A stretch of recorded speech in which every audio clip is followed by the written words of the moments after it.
GFA, the Guitar Foundation of America, asked me to make a video for their GFA TV series, an educational series where there's exercises and little tutorials to fill this gap of time where a lot of students out there don't have a whole lot of fresh material coming at them. I made for them this video, and I just wanted to share a bit of it with you here. So thank you so much for watching. Hope you enjoy.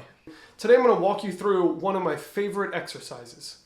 Now, we all know about slurs and arpeggios and scales and how important those things are to practice. But as it turns out, a couple of my favorite exercises, at least that have affected me the most, come from things that are actually really, really simple, that a lot of us really fail to get to, at least often enough. So the beauty in these exercises that I'm about to share with you are that they're extremely simple but effective. They're pretty intuitive, and for that reason, it should actually help you build a skill.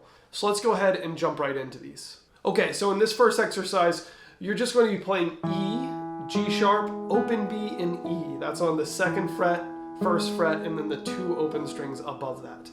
So what we're going to be doing is just playing P, I, M, A in the right hand and repeating that. But we're not going to just be drilling it faster and faster to get speedy and loud arpeggios.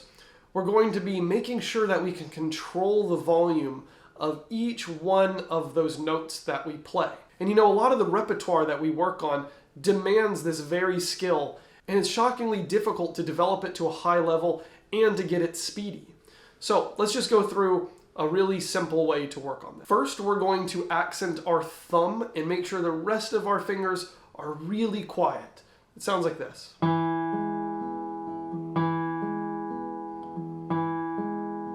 A really common mistake here is to accidentally play and accent another finger, right? This is accenting middle finger. We're trying to really just accent the thumb and everything else stay really quiet.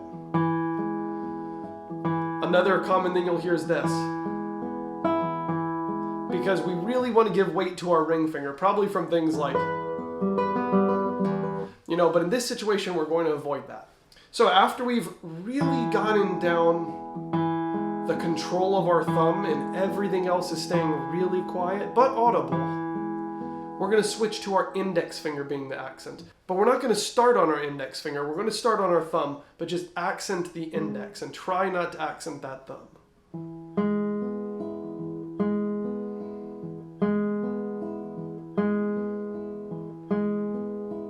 And you can see the level that this can get to is really high.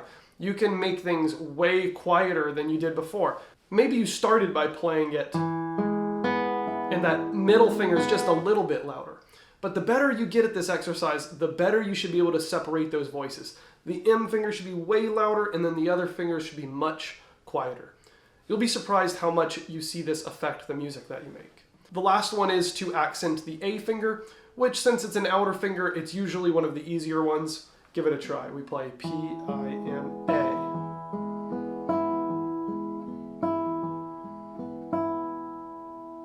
Okay, one more exercise. It has to do with the same thing, right hand control. We're just going to be playing a simple C major scale. And no, we're not going to be doing speed bursts. We're not going to be playing as loud as possible. We're not going to be playing it in 3 octaves. We're going to simply be playing it in 1 octave, starting in this 5th position on the 3rd string, and we're going to play this one.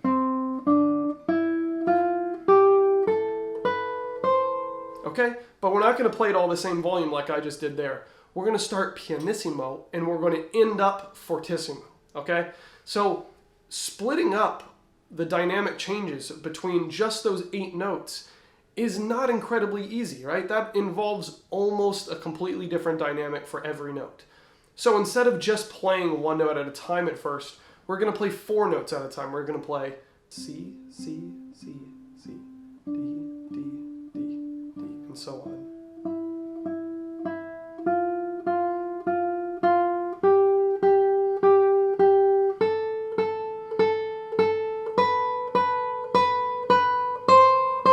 And once you reach your max volume, we're going to work our way back down.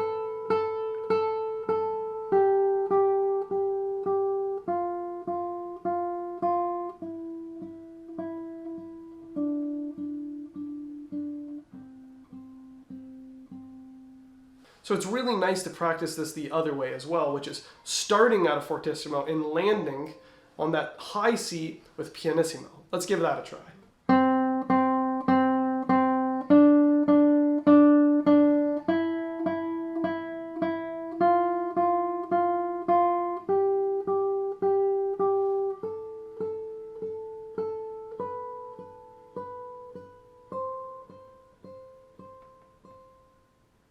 Okay, I promise if you practice these things, you'll notice a lot of results from these really simple exercises that focus on mindfulness and just really paying attention to what your fingers and your mind want to do.